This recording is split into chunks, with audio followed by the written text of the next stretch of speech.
మీ అందరి ముందు చెప్పాలని ఆశ కలిగి ఉన్నాను.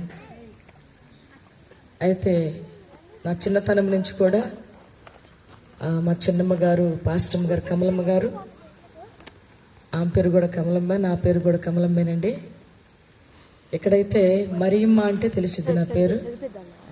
పెదకాకాణిలో నా పేరు పెళ్ళిలో మరియమ్మని పెట్టారు, కమలమ్మని పెట్టారు. అక్కడైతేనేమో కమలమ్మ, ఇక్కడైతే మరియమ్మ. మా అమ్మ మరియమ్మ తల్లి గుడికి వెళ్ళి మా ఇద్దరు అన్నీళ్ళు పుట్టినాక 12 సంవత్సరాల దాకా పిల్లలు లేకపోతే మరియమ్మ తల్లి గుడికి వెళ్ళి ఒక ఆడపిల్ల కావాలని మొక్కున్నప్పుడు నేను పుట్టానంట. అప్పుడు మరియమ్మ అని పేరు పెట్టుకుంది. ఇక్కడ మరియమ్మ అంటే తెలిసింది, పెదకాకాయల్లో కమలమ్మ అంటే తెలిసింది. నా జీవిత సాక్ష్యం ఏంటంటే, నేను చిన్నతనం నుంచే మా చిన్నమ్మ ప్రార్థనకి వెళ్ళేదాన్ని, పాటలు పాడుతూ ఉండేదాన్ని, దేవుడంటే ఆసక్తిగానే ఉండేదాన్ని. అలాగే ఎదుగుచూ ఉండగా నాకు వివాహ వయసు వచ్చింది. మరి నన్ను పెద్ద కాకాని ఇచ్చారు. పెద్ద కాకాని ఇచ్చినాక పెళ్ళైన సంవత్సరం, 2వ సంవత్సరంలోనే బాప్టిజం తీసుకున్నాను. అంటే బాప్టిజం అంటే ఏందో తెలియదు నాకు. వాస్తవంగా దేవుడితో ఎలాగ జీవించాలో తెలియదు. తెలిసి తెలియని వయసులో నేను బాప్టిజం తీసుకోవడం జరిగింది. అలాగ నా జీవితం కొనసాగబడుతుంది. అయితే నాకు 2 పిల్లలండి, పాప, బాబు. నా 2 పిల్లలు 4 సంవత్సరాలు ఉంటాయి. వారికి 4 సంవత్సరాలు వచ్చినప్పుడు నాకు బలమైన దురాత్మ నన్ను ఆవరించడం జరిగింది. ఒక ఊరి వివాహానికి వెళ్ళటం జరిగిందండి. అక్కడికి వచ్చిన కాడించి నాకు దగ్గు, జలుబుగా నాకు బలహీనత రావటం జరిగింది. వచ్చిన తెల్లారి నుంచి నాకు దగ్గు, విపరీతమైన దగ్గు, విపరీతమైన జలుబు, చెప్పలేనంత దగ్గు అన్నమాట. ఆ దగ్గేటప్పుడు చాలా కల్లిపడేది. తెల్లారిపాటికి నేను 4-5 కప్పులు నా దగ్గర పెట్టేవాళ్ళు ఊయటానికి. ఆ కప్పుల నిండా ఊసేదాన్ని, 4-5 కప్పుల నిండా ఊసి పెట్టేదాన్ని. కల్లి, ఊపిరాడని దగ్గు. అలాంటి స్థితిలో అలాగ నేను బలహీనరాలను అయిపోతూ ఉన్నాను. ఎందుకు వచ్చిందో ఈ దగ్గు అర్థం కాలేదు. అలాగ రోజు రోజుకు నేను క్షీణించిపోతూ ఉన్నాను. రోజు రోజు మనిషిని ఎండిపోతున్నాను, దిగజారిపోతున్నాను. నా బలహీనత ఏం అంతుపడతలేదు. టాబ్లెట్లు వాడుతున్నాను, కానీ ఏదో నార్మల్గా దగ్గు, జలుబే కదా అన్నట్టుగా వాడుతున్నాను. తరచుగా నాకు ఒక భయంకరమైన శక్తి కనపడటం మొదలైంది. అది ఎలా ఉంటుందంటే, వెంట్రుకలు పోసుకొని పళ్ళులా తీసి నాలుకలా పెట్టి నా మీదకి వచ్చి పడేది. నన్ను భయపెడుతూ ఉండేది. చాలా భయపడిపోయేదాన్ని. పడుకుంటే నా పక్కలోకి వచ్చి పడుకునేది, నా మీద పడేది. కూర్చుంటే వెనకాల కూర్చున్నట్టుండేది. ఇంట్లో ఉంటే తలుపు చాటున్నట్టుగా ఉండేది. పడుకుంటే మంచం కిందనట్టుగా ఉండేది. అనుక్షణం భయం, భయం, భయం, తట్టుకోలేని భయం. అలాగా నా జీవితం కొనసాగబడుతూ ఉంది. నాకు ఇలా దెయ్యం కనపడుతుందంటే ఒక్కళ్ళు కూడా నమ్మేవాళ్ళు కాదు. నా ఇంట్లో వాళ్ళు, నీకు దగ్గు, జలుబు అయితే దెయ్యం అంటావేంటి అనేవాళ్ళు. అనేక రీతిలుగా, అనేక రూపాలుగా నాకు కనపడి నేను భయపెడుతూ ఉంది. కానీ మా వాళ్ళు ఎవరికి కూడా నమ్మలేదు. వాళ్ళకు ఒక రోజు కనపడ్డాక అప్పుడు నమ్మారైతే అమ్మాయికి దెయ్యం పట్టిందని. శక్తి అన్నమాట నన్ను పట్టింది కూడా, సామాన్యమైనది కాదు. అలాంటి స్థితిలో రోజు రోజుకు నేను దిగజారిపోతూ ఉన్నాను. దిగజారిపోతూ ఉంటే మా చిన్నమ్మ గారు ఒకసారి ఇక్కడికి తీసుకొచ్చారు. నన్ను తీసుకొచ్చినాక పిల్ల ఇంత బలహీనరాలయ్యింది. మరి ఎందుకు ఇంత బలహీనరాలు అవుతుందో హాస్పిటల్ తీసుకెళ్దాను. ఇక్కడికి వచ్చి కూడా నా హాస్పిటల్ చుట్టూ తిప్పారు. ఎన్ని హాస్పిటల్కి వెళ్ళినా కూడా నాకేం లేదంటున్నారు. అయితే లాస్ట్కి వచ్చి నాకేమని తెలియదంటే, నాకు టీబీ జబ్బు అని వచ్చిందండి. ఈ అమ్మాయికి టీబీ జబ్బు వచ్చిందని చెప్పారు. అలాగా నా దినములు గడుస్తూ ఉన్నాయి. నా పిల్లలిద్దరు కూడా 4 సంవత్సరాల పిల్లలు. గుండెల్లో నొప్పి, విపరీతమైన బాధ. ఆ క్షణంలో టీవీ జబ్బు వచ్చిందని ఎలా తెలిసిందంటే, ఒకరోజు మా యజమాని గవర్నమెంట్ హాస్పిటల్ తీసుకెళ్ళారు. నన్ను తీసుకెళ్తే డాక్టర్ గారు చూసి ఏమికి టీబీ జబ్బు వచ్చింది అని చెప్పారు. రోజు రోజుకి నేను క్షీణించిపోతూ ఉన్నాను. టీబీ జబ్బు వచ్చిందని చెప్పి కాగితం రాసిచ్చి బాగా వీక్ అయిపోయాను, సన్నగా అయిపోయాను. ఎక్కడుంటే బ్రతకదు ఈ అమ్మాయి, ఏమైనా గవర్నమెంట్ హాస్పిటల్ తీసుకెళ్ళండి అని చెప్పని చాలా వరకు ఆడాయడని మందులు వాడాను. నాకేమీ ప్రయోజనం కనపడలేదు. నన్ను గవర్నమెంట్ హాస్పిటల్ రాశారండి. కూర్చోలేకపోతున్నా, నుంచోలేకపోతున్నా. ఒక మనిషి నన్ను పట్టుకొని నడిపించాలి. ఒక మనిషి ఆధారం లేకుండా నడవలేకపోయేదాన్ని. ఒక మనిషి తోడు లేకుండా నేను బ్రతకలేకపోయేదాన్ని. నన్ను భయం భయం. అలాంటి స్థితిలో గవర్నమెంట్ హాస్పిటల్లో డాక్టర్ గారు నన్ను గవర్నమెంట్ హాస్పిటల్ రాశారు. ఈ అమ్మాయి బతకదు, ఎడం భాగం అంతా కుళ్ళిపోయింది, ఏమింక బతకదు, ఏమని తీసుకెళ్ళి గవర్నమెంట్ హాస్పిటల్ వేయాలి అని అన్నారు. అన్నాక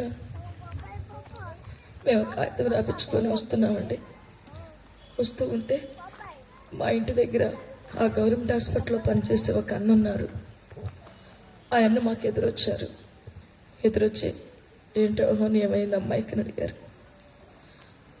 అయ్యా, అమ్మాయికి టీబీ జబ్బు వచ్చిందన్నారు, ఎడం భాగం అంతా కుళ్ళిపోయిందంట, ఇక బ్రతకదని చెప్తున్నారయ్యా, గవర్నమెంట్ హాస్పిటల్ రాశారు అని చెప్పారు.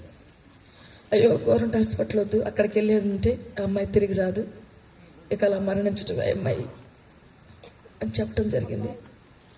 అయితే ఆ అన్న ద్వారాగా గవర్నమెంట్ హాస్పిటల్కి వెళ్లకుండా ఇక్కడే ఉండి, ఇక్కడ హాస్పిటల్లోనే ఉండి నెలకి 30 బిళ్ళిస్తారమ్మా, ఈ బిళ్ళలు వాడుతూ ఉండు అని చెప్పని నన్ను అక్కడ దాకా వెళ్లకుండా గవర్నమెంట్ హాస్పిటల్లోనే ట్యాబ్లెట్లు ఇచ్చేటట్టుగా మాట్లాడారు ఆయన మాకు.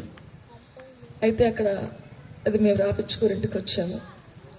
బిళ్ళలు వేసుకుంటుంటే తట్టుకోలేకపోతున్నాను, నాకు శక్తి లేదు, రోజు రోజుకి నేను క్షీణించిపోతున్నాను. అయితే నన్ను చూసిన వారందరూ కూడా క్షణనగా ఈ కమలమ్మకి ఏమైంది, ఈ అమ్మాయికి క్యాన్సర్ వచ్చిందా, హెచ్ఐవి వచ్చిందా, ఎలా అయిపోయింది అని నన్ను చూసిన వాళ్ళందరూ కూడా రకరకాల జబ్బులు నాకు పెట్టారు, పేర్లు పెట్టారు. ఏదో క్యాన్సర్ వచ్చిందంట, లేకపోతే హెచ్ఐవి వచ్చిందో అని నాకు లేని రోగాలన్నీ కూడా నాకు అంటగట్టారు. అంటగట్టినప్పుడు నాకైతే మాట కూడా రావట్లేదండి, నగి మాట పడిపోయింది. అప్పుడు మాట్లాడటానికి శక్తి లేదు. ఒకళ్ళైతే ఏమో మీద కుట్టిన దోమ మమ్మల్ని ఎక్కడ కుట్టిద్దని భయపడ్డారంట, నా మీద కుట్టిన దోమ వారి మీద కుట్టిద్దని భయపడ్డారంట. ఎందుకంటే నాకు హెచ్ఐవి వచ్చిందని వాళ్ళు పెట్టేశారని పేరు. అట్లాగా రకరకాల రోగాలు నాకు అంటగట్టారు. నన్ను పట్టిందైతే దెయ్యమని సంగతి ఎవరికి తెలియదు. అలాంటి స్థితిలో నేను క్షీణించిపోతూ ఉన్న స్థితిలో మా ఆత్మీయ తల్లిదండ్రులు నన్ను ఎంతగానో బలపరిచారు. ఎంతగా బలపరిచారంటే ప్రతిరోజు కూడా నా ఇంటికి వచ్చి నా కోసం ప్రార్థన చేసి మా ఆత్మీయ తల్లిదండ్రులు నన్ను ఎంతగానో బలపరిచి ధైర్యం చెప్పేవాళ్ళు. వాళ్ళు ఎంత ధైర్యం చెప్తున్నా నాకు ధైర్యం వచ్చేది కాదు, నన్ను సైతాన్ని భయపడిపోయేదాన్ని నేను. అలాంటి స్థితిలో అయినప్పటికీ కూడా వాళ్ళు నాకు చేయి విడవలేదండి. అక్కడుంటే మా ఆత్మీయ తల్లిదండ్రి మంగళగిరి వస్తే మా చిన్నమ్మ పాస్టమ్మ గారు, ఆమె ఎంతగానో నన్ను బలపరిచింది. మా నీకు దేవుడు ఉంటే చాలు, నీకు ఈ లోకం వద్దు, నువ్వు యేసయ్య నమ్ముకో, బలంగా నమ్ముకో. బాప్టిజం అయితే తీసుకున్నాను కానీ నామకద్ద క్రైస్తవురాలుగా ఉన్నాను. నువ్వు యేసయ్య నమ్ముకుని యేసయ్య మీద అనుకోమక నువ్వు బ్రతకమంటున్నారు అని చెప్పని ఎన్నోసార్లు చెప్పేది. అయితే ఆ స్థితిలో నేను బ్రతకను కదా, నా పని అయిపోయింది, నా బిడ్డలు చూస్తే చిన్న బిడ్డలు, ఏం చేయాలని దిగులు పడుతున్న స్థితిలో ఒకరోజు ఇక్కడికే వచ్చానండి మంగళగిరి. నేను చాలా క్లాస్గా నైస్గా ఏది పెట్టినా కూడా మ్యాచింగ్లు పెట్టుకునేదాన్ని. చక్కని పెద్ద జడ చాలా అలంకరించుకునేదాన్ని. ఏదైనా కూడా మ్యాచింగ్ లేనిదే బయటకు వచ్చేదాన్ని, అలా పెట్టుకునేదాన్ని. ఒకరోజు అనుకోకుండా నాకు దర్శనంలో అవన్నీ కనపడినాయి. మా చిన్నమ్మతో చెప్పాను, అమ్మ నాకు ఇవన్నీ కనపడుతున్నాయి, నాకెందుకు కనపడుతున్నాయి అని చెప్పినప్పుడు మా అమ్మ ఒకటి అంది, కమలమ్మ గారు, అమ్మ అవన్నీ నీకొద్దు, ఈ లోక అలంకరణ నీకొద్దమ్మా, నీకు ఏసై ఉంటే చాలు, నువ్వు బ్రతుకుతావు, నీకు ఇవన్నీ కూడా నీకు ఈ లోక ఆస్తులేమొద్దు, ఎలపటి అలంకరణ నీకొద్దు, ఏసై నమ్మకమ్మా అని చెప్పింది. చెప్పినప్పుడు నేను ఆమె ఎప్పుడైతే మాట చెప్పిందో ఆ నైటే ప్రభువా ఈ లోక అలంకరణ నాకు ఏది వద్దు, నన్ను బ్రతికితే చాలు. ఒకరోజైతే నా బిడ్డలను పెట్టుకొని చూసుకొని నేర్చుకున్నాను.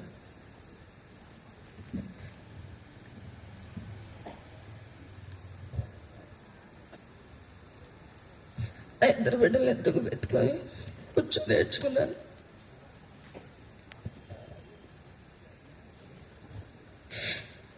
ఇంకా నేను బ్రతుకును, నా పిల్లలు ఎవరు చూస్తారు అని.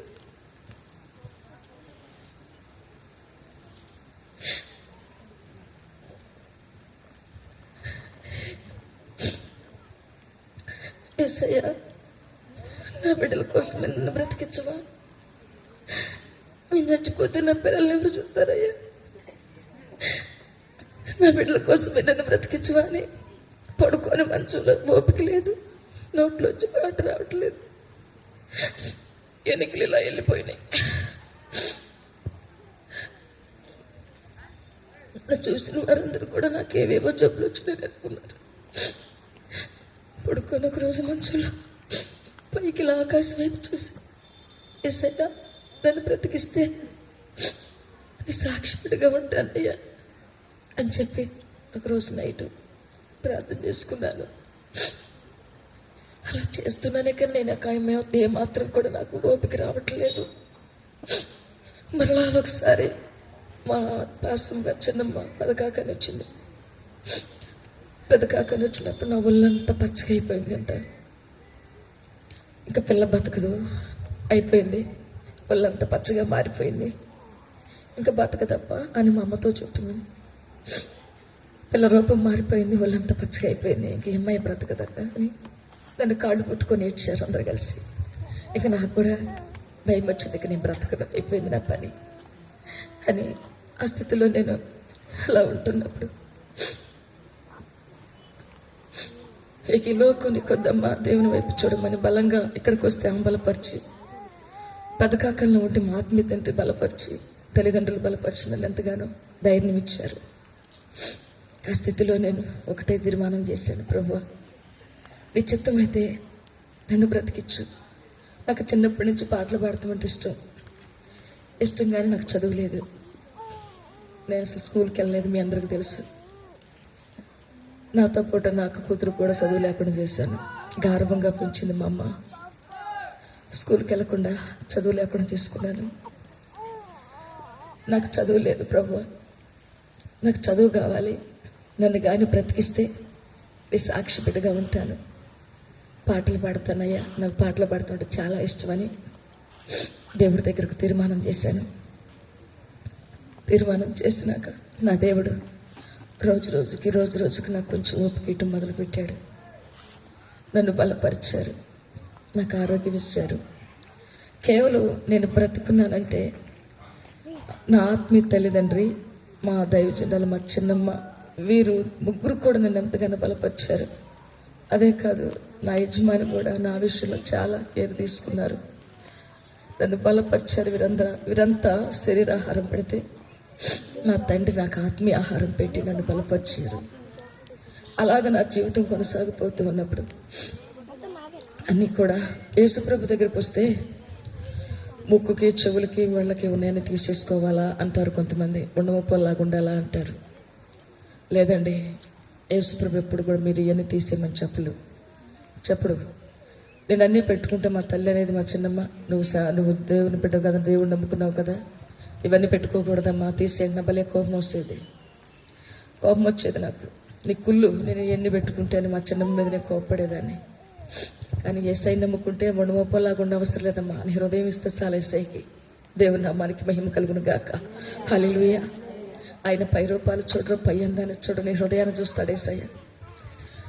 అయితే అవన్నీ కూడా నేను సమర్పించుకున్నాను. ప్రభు, ఈ లోక అలంకరణ నాకు వద్దు, నీ విచారంకరణ నాకు కావాలని నాకున్న ఆభరణాలని కూడా నేను తీసేయటం జరిగింది. యేసయ్య దగ్గరికి వస్తే ముడేసుకోవాలా, జడేసుకోకూడదు. ఎందుకంటే ఇది ఒక సాక్ష్యం. నా జడ కూడా, నాకు పెద్ద జడ ఉండేది. జడ కూడా సాక్ష్యం చెప్తారా అనొచ్చు. నా జీవితాలు అన్నీ సాక్ష్యాలే. నేను జడతో 6 నెలలు శోధించబడ్డాను. దేవుడు ముడేయమని దర్శనం ఇస్తే నేను ముడేయను అంటాను. నాకు జడ కావాలంటాను. జడ అంటే నాకు ఇష్టం అంటాను. కాదు, నువ్వు ముడేస్తావా లేదని దేవుడు దర్శనం. అలంకరణ నీకు వద్దంటాడు దేవుడు. కానీ నాకు కావాలి ప్రభు, నా జడ కావాలని నేను దేవుని మీద అలాగే ఉంటూ ఉండగా దేవుడు కమకమల జుట్టంతా ఉడగొట్టేశాడు. జడ ఊడిపోయింది. హల్లెలూయా. జడ ఉడగొట్టేశాడు యేసయ్య. జడ ఉడగొట్టేసి నాకు భయం వచ్చిందండి. మొత్తం బొడుగుండు చేస్తాడేమో దేవుడు అని భయం వేసింది. ప్రభువా, ఇంకెప్పుడు కూడా నా జీవితంలో నేను జడైనయ్యా. నా బ్రతికినంత కాలం నేను ఎక్కడికి వెళ్ళినా ముడి పెట్టుకుని వెళ్తాను ప్రభువా, ఇంకా జడైన ప్రభు అని నా దేవుని స్థలం తీర్మానం చేయటం జరిగింది. అలాగా నా జీవితాన్ని దేవునికి అర్పణ చేయటం జరిగింది. తర్వాత చదువు లేని నాకు అంటే అక్షరం రాదండి. నేను అప్పుడు దేవుని చదువు అడుక్కున్నాను. ప్రభు, నాకు చదువు కావాలి, చదువునేమని అడిగినప్పుడు దేవుడు నాకు చదువునిచ్చారు. ఏ పాట అయినా చూసి విన్నానంటే వెంటనే పాడిందాక మా సంఘంలో అందరికన్నా ముందు నేనే పాడాలి. మా సంఘస్థులందరికీ తెలుసు, ఏదైనా పాట వచ్చిందంటే ముందు నేను పాడితేనే నాకు తృప్తిగా ఉండేది.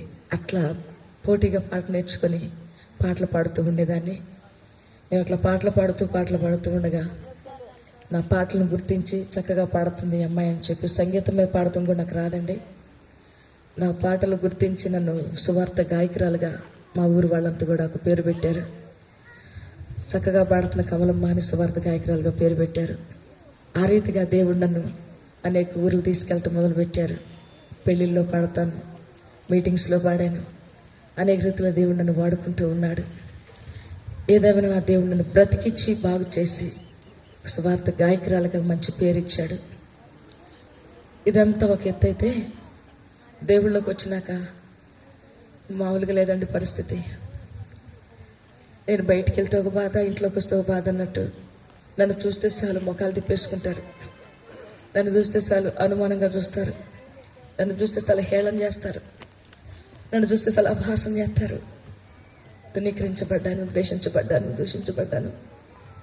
ఈ లోకములందరికీ నేను ఎక్కువయ్యాను, కానీ నా యేసయ్యకి నేను ఎక్కువలేదండి. నా యేసయ్య నన్ను చెంతగా చేర్చుకున్నాడు. మనుషులంతా నన్ను ద్వేషించారు, దూషించారు, తక్కువగా చూశారు, కానీ నా యేసయ్య నన్ను అలా చూడలేదు. నా యేసయ్య ఎంత గొప్ప దేవుడు అంటే, తల్లి మరచిన ముఖాన్ని నిన్ను మరువనని వాగ్దానం చేసిన దేవుడు నమ్మదగిన వాడు. అలాగ నా దేవుడు నన్ను బలపరిచి, ధైర్యపరిచి, నాకున్న ఆ బలహీనతని పోగొట్టి మంచి ఆరోగ్యంనిచ్చి, రోజు రోజుకి నన్ను స్థిరపరిచి, నాకు చదువునిచ్చి, ఒక సువార్త గాయకురాలుగా దేవుని పనులు పరిచర్య ఇచ్చి, గత పోయిన సంవత్సరం దాకా కూడా నేను దేవుని పరిచర్యలో సువార్త గాయకురాలుగా నేను వాడబడ్డాను.